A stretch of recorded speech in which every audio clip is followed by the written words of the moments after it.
Et nous sommes de retour au plateau pour la suite de cette émission. Nous abordons notre troisième sujet, direction le Ghana.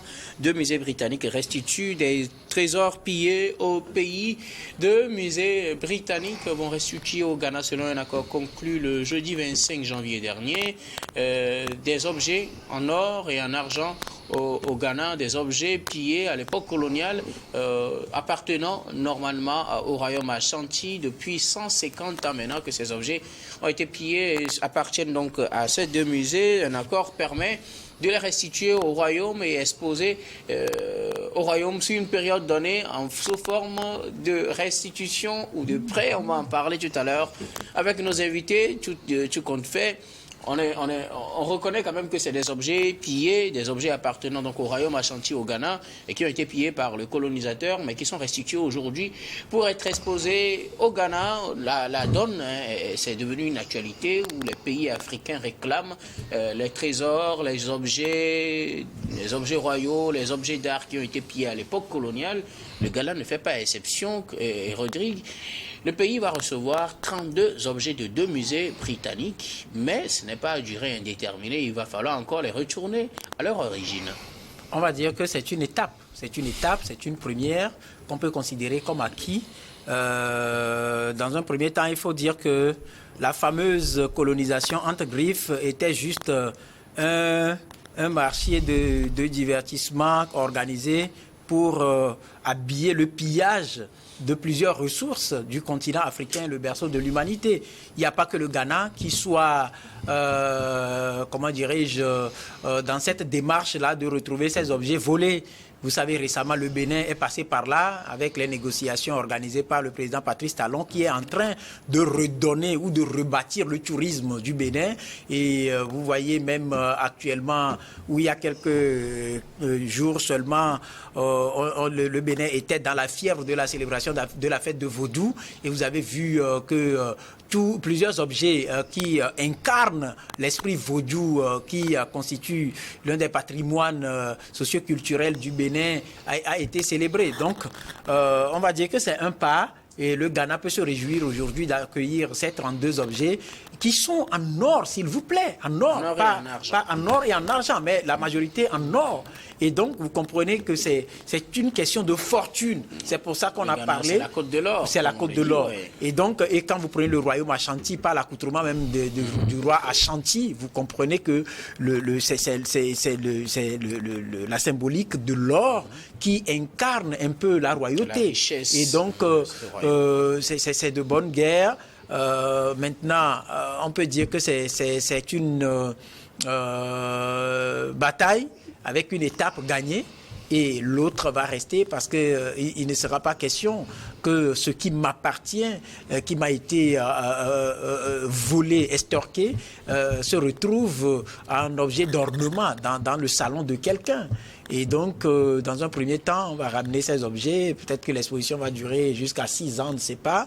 Mais ce qui... 6 ans maximum. Selon l'accord pour le moment, ça pourrait être renouvelé, ça dépendra. Et quand on sait que les accords sont aussi faits pour être renégociés, pour être revus, on peut espérer dans un premier temps, parce que pour le moment, le défi est de permettre au peuple ghanéen de revivre un peu l'identité culturelle du royaume Ashanti à travers ces objets, parce que dans le lot des objets, il y a un symbole important qui était le sceau de prestation de serment du roi Ashanti. Et donc, ça veut dire que...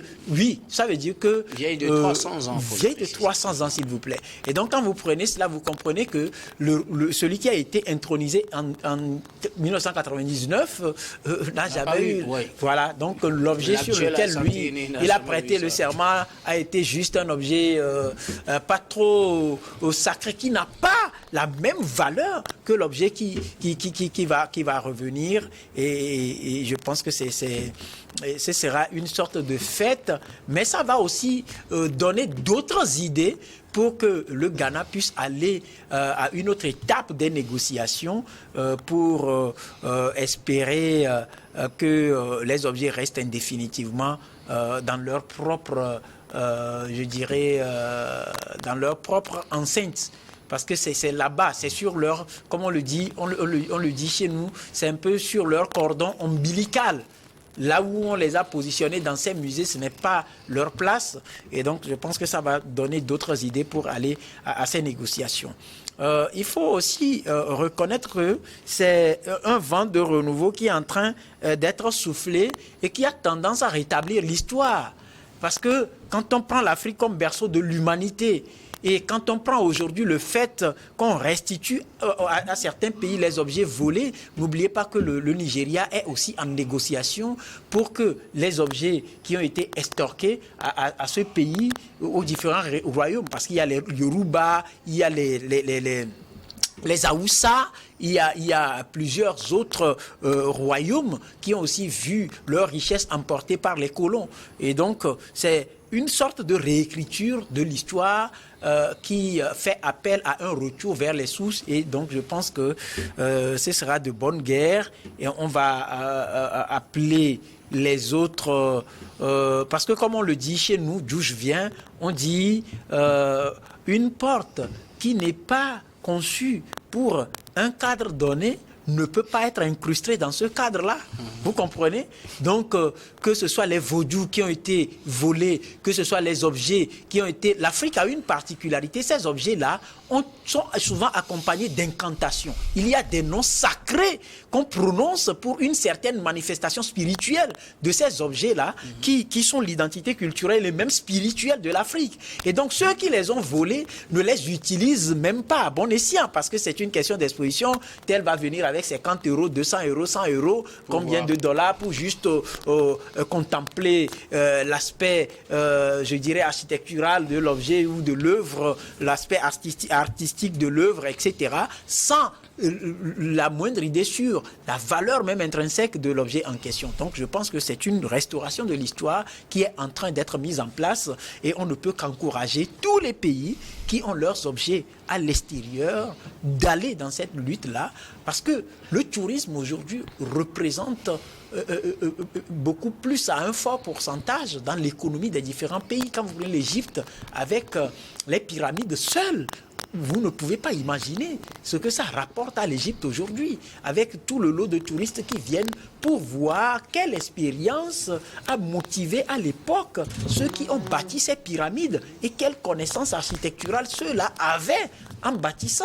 Et donc, c'est une restauration de l'histoire du berceau de l'humanité et je pense que c'est une bataille qui mérite d'être livrée. Credo TT, le Ghana reçoit 32 objets d'art appartenant au royaume Ashanti qui ont été pillés à l'époque coloniale. Ils seront à disposition du royaume Ashanti pour 3 à 6 ans selon le contrat qui pourra être renouvelé. Ça dépendra des accords qui seront trouvés après. C'est une restitution sous forme de prêt, puisqu'après on doit les reprendre. Non, je crois que c'est l'expression de la dépendance toujours de nos États. Donc l'indépendance, nous le matérialisons sur papier, mais pour le commun des mortels, c'est difficile de comprendre. Ce qui m'a été volé, qu'on dit comme le restitue, sous forme de prêt pour une durée de 6 ans renégociable. Donc c'est là où tout est aberration. Mais est-ce que nos États aussi ont cette puissance de faire face à ces entités qui aujourd'hui ont déjà profité de la valeur de ces objets qui seront en train d'être restitués. Maintenant, est-ce que c'est seulement permettre au Ghana de revivre l'histoire de ces objets le temps de 6 ans et puis de les reprendre, ou bien est-ce que l'État ghanéen a déjà tiré profit ou bien a été dédommagé par les Britanniques dans un passé récent par rapport à ces 32 objets volés? Nous avons vu comment ça s'est passé du côté du Bénin.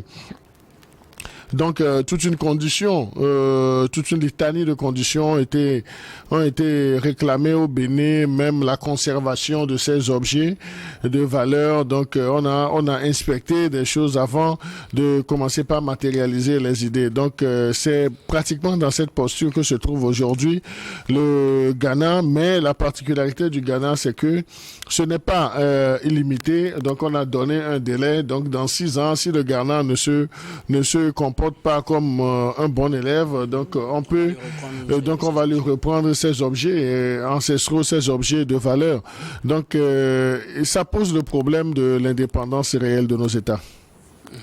Alors, Adam Adronou, L'indépendance réelle de nos États, ça suscite cette question. C'est ce que ça suscite selon Credo. Pour vous, quelle réflexion menez-vous sur la situation des disques, ou bien des objets d'art de façon générale, parmi lesquels un disque d'âme du Asante Aîné aussi, qui fait partie de ces objets, son épée sur lequel il prêtait serment, aux vieux de 300 ans, 32 objets au total vont être restitués par 2 musées britanniques au Ghana pour une période de 3 à 6 ans selon l'accord qui pourrait être renouvelé si les deux parties s'entendent ou du moins si le Ghana se comporte bien. Vous savez, l'identité africaine à un moment donné a été affectée depuis les époques coloniales. Cette identité a été donc affectée compte tenu véritablement donc de ces œuvres d'art qui sont donc en tout cas affectées aux Africains. Vous savez, l'histoire de l'Afrique a pris véritablement donc un coup. Lié à cela, nous n'avons qu'une histoire livrée où nous n'avons pas des éléments factuels pour l'exprimer. C'est de ça qu'il s'agit en réalité. Lorsque vous prenez, il y a beaucoup d'historiens qui l'ont dit. Lorsque vous commencez par écrire des ouvrages, etc., sur l'histoire même de l'Afrique, vous êtes obligé de finaliser ces œuvres-là en faisant un tour dans les musées occidentaux.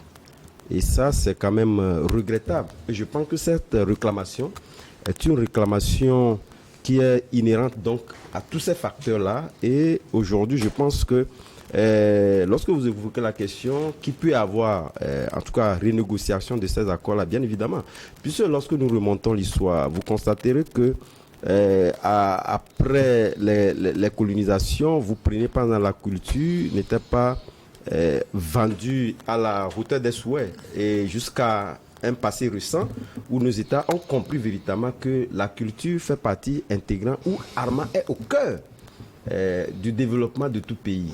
Je me rappelais lorsque le professeur Kakoun Bouko disait s'il était donné à refaire, lui fera donc l'histoire, compte tenu du fait que nous n'avons pas compris en réalité ce que valait donc l'histoire, aussi bien dans notre développement, mais également dans l'identité même de l'Africain. Et donc ces œuvres-là, bien évidemment, et comme je l'ai dit, pour faire la parallèle entre, en tout cas le budget qui était affecté dans la notion de la culture et du culturel dans nos pays africains, ça a changé. On comprend véritablement qu'aujourd'hui, il faudrait véritablement qu'on puisse donc investir davantage dans le culturel et dans le cultuel pour faire en sorte que cette identité puisse être rétablie. Donc je pense que bien évidemment, on aura à pouvoir, donc il y aura une génération qui va carrément arriver, même si l'on négocie et on a tendance à croire qu'il y a eu une reconversion, en tout cas de ces œuvres d'art-là, liées donc à cette négociation. Il y aura une génération qui viendra, en tout cas, balayer ça du revers de la main. Parce qu'il voudrait bien évidemment, d'une manière factuelle, que les musées du Ghana, et comme partout ailleurs, parce qu'aujourd'hui, tous les pays pratiquement veulent véritablement revoir ces œuvres d'art la retourner au bercail. Et ça, je pense que c'est de bonne guerre et c'est une situation que nous devons vivre et permettre à ce que cette nouvelle génération montante-là puisse redécouvrir véritablement l'identité africaine, le toucher du doigt. Et lorsqu'on parle, on parle peut-être, vous prenez pas chez nous, on parle du roi Agokoli, du roi Béanzé ailleurs. Il y a des œuvres d'art dont vous êtes limité, c'est pas inachevé. C'est pas un goût d'inachevé que ces livres-là sont écrits. Lorsque vous vous faites promener devant, vous demandez la terre, vous n'êtes pas capable de pouvoir répondre. Donc aujourd'hui, il faudrait quand même qu'on puisse se défaire, en tout cas, de cette situation désolante, d'ailleurs même, après 60 ans d'indépendance, qu'on ne puisse pas aujourd'hui réclamer, c'est quand même dégueulasse. Donc je pense que cette reconversion n'a pas sa place d'être. Il faudrait quand même que ces œuvres d'art puissent revenir. Quel que soit, nous, en tout cas, que nous prenons nos États ou ailleurs, nous avons toujours besoin des moyens. Mais ça, c'est l'identité de nos pays. Il faudrait quand même que ces œuvres d'art puissent revenir. Et je pense que s'il faudrait dépenser des milliards pour les faire revenir, comme le font certains pays, naturellement, le Bénin est un pays qui s'exprime en la matière assez ouvertement et investit davantage des moyens pour que cette culture africaine puisse être reconnue. Parce que quelque part, lorsque vous faites une petite comparaison, nous avons plus lu, en tout cas, les livres que nous avons lus des Occidentaux sont plus nombreux et on connaît davantage, en tout cas l'histoire occidentale, que notre propre histoire. Et cela, justement, c'est parce que c'est une suite logique de la colonisation. On nous apprend plus ce qu'eux ils sont et qu'on pense que c'est un modèle. Et nous, véritablement, dans cette révolution-là, c'est une révolution de toute évidence, parce qu'elle s'exprime aussi bien du côté religieux, quand je parlais donc du culturel, bien évidemment, c'est sur cet aspect-là. Aujourd'hui, lorsque vous voulez vous exprimer sur la culture africaine, c'est pratiquement une grande partie. Il y a eu une longueur d'avance prise sur l'aspect chrétien que les pays occidentaux nous ont inculqué, qu'on pense que c'est le meilleur et qu'on estime que nos religions ne sont pas des religions qu'on peut donc exhiber, exprimer. Mais je pense qu'aujourd'hui, ça a commencé par changer. Nous ne sommes pas à un niveau où on peut parler de l'équilibre des considérations, mais de toutes les façons, on sait qu'il y a un pas qui est en train d'être franchi. Et ce pas-là est lié naturellement donc à ces réclamations-là, qui risquent de déboucher véritablement à une identité véritablement réclamée et qu'on peut exhiber de nos cultures. Merci beaucoup. À vous, nous allons marquer une nouvelle pause, puis on revient juste après pour la dernière partie de cette émission.